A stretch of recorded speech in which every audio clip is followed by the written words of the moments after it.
Lagi galau mau S2 apa enggak? Well, gue sih belum ada rencana S2 dalam waktu dekat. Dan mungkin perspektif gue ini bisa resonate sama lo.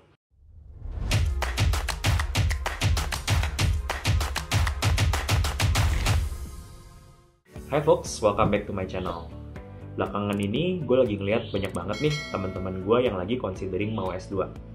Jadi mereka suka nanya juga ke gue, Fik, lo udah ada rencana belum sih mau S2? Well, dulu gue pernah punya rencana sih mau S2. Tapi setelah gue pikir-pikir, kayaknya gue belum ada sih rencana untuk S2, at least dalam waktu dekat. Tujuan gue sharing di sini adalah untuk memberikan perspektif yang berbeda, yang mungkin belum banyak buat lo temui tentang kenapa sih sebaiknya lo pikir-pikir dulu kalau lo mau S2 atau enggak. Biasanya kenapa sih orang itu pengen S2? Alasan pertama adalah credibility. Karena loh, kan kalau gue lulusan dari kampus X, maka gue itu akan terlihat lebih kredibel.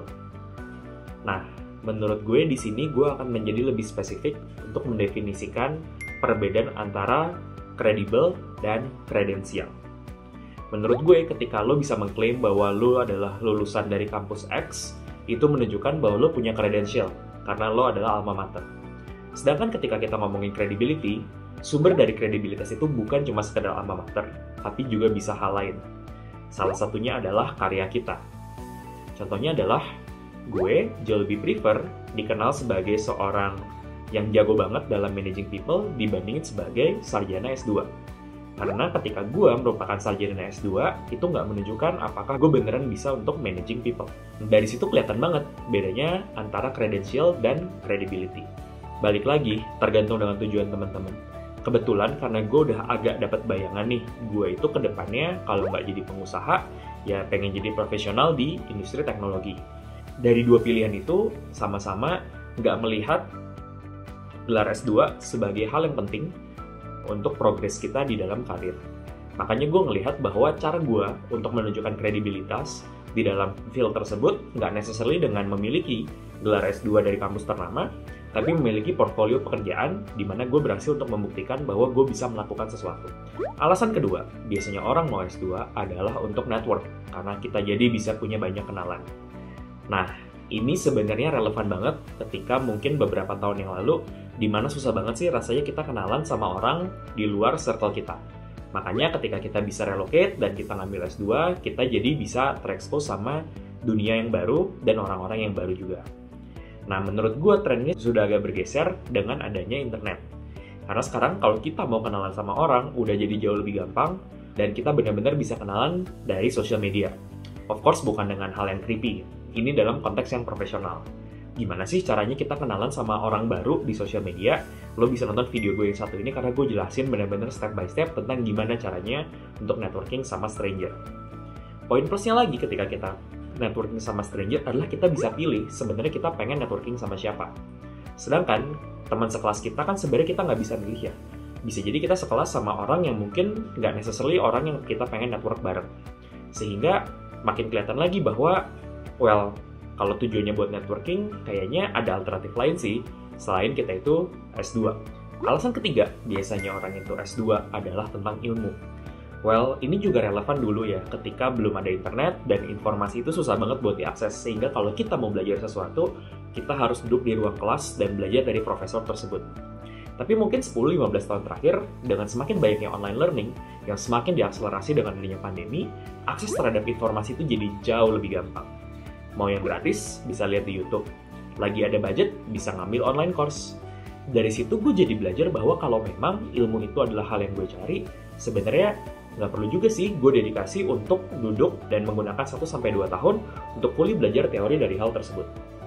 Gue lebih prefer kalau memang gue butuh teori adalah gue baca buku atau ikut course dan langsung bisa gue terapin di pekerjaan gue.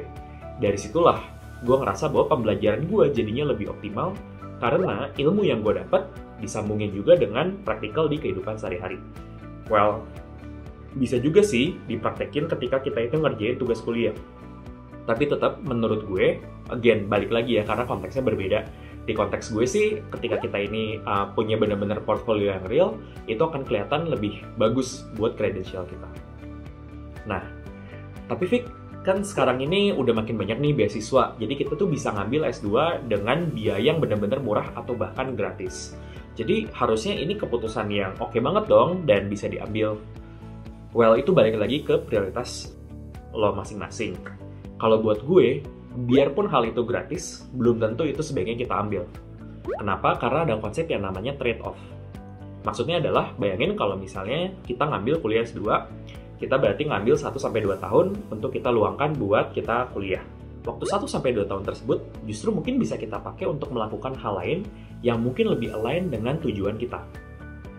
Maka dari situ gue ngeliat bahwa kalau tujuan gue adalah menjadi pengusaha atau menjadi leader di sebuah tech company, kayaknya kalau gue punya 1-2 tahun, mendingan gue nyoba bikin usaha gue sendiri, atau mungkin gue join early stage startup, atau mungkin gue ngambil role yang lebih ambisius di kantor gue sekarang. Dari situ gue jadi belajar bahwa S2 mungkin menarik, tapi saat ini kayaknya belum jadi prioritas buat gue. Dan buat teman-teman di sini, kalau misalnya lo juga lagi mikir-mikir mau S2 atau enggak, mungkin lo juga bisa reflect sebenarnya tujuan lo tuh apa, dan apakah S2 ini akan membantu lo untuk mencapai tujuan tersebut. Dan yang ketiga, kalau misalnya bukan S2, kira-kira ada alternatif apa lagi sih? Dengan nanyain 3 pertanyaan ini aja, lo akan dapat clarity yang jauh lebih besar tentang apakah lo sebaiknya perlu ikut S2 atau enggak. Dan kalau gue menyarankan sih, sebenarnya sebelum mikirin mau beasiswa apa, atau gimana caranya supaya dapat LOE, atau gimana caranya supaya bisa dapat beasiswa, mungkin 3 pertanyaan ini bisa dipikirin terlebih dahulu. Karena seringkali kita nggak take enough time untuk beneran mikirin apakah ini yang kita mau, dan kita langsung lari aja karena kita kira ini adalah hal yang kita mau. Gue bersyukur banget gue sudah mempertanyakan hal-hal ini sehingga gue nggak perlu untuk spend too much time untuk nyari-nyari info beasiswa karena mungkin pada saat ini belum jadi prioritas buat gue. Tapi kalau memang ini masih jadi prioritas buat lo, then go follow it and I wish you all the best lah. Kalau lo butuh tips lain tentang karir dan personal development, lo bisa lihat 2 video ini karena siapa tahu itu juga ngasih lo perspektif yang berbeda. See you next time.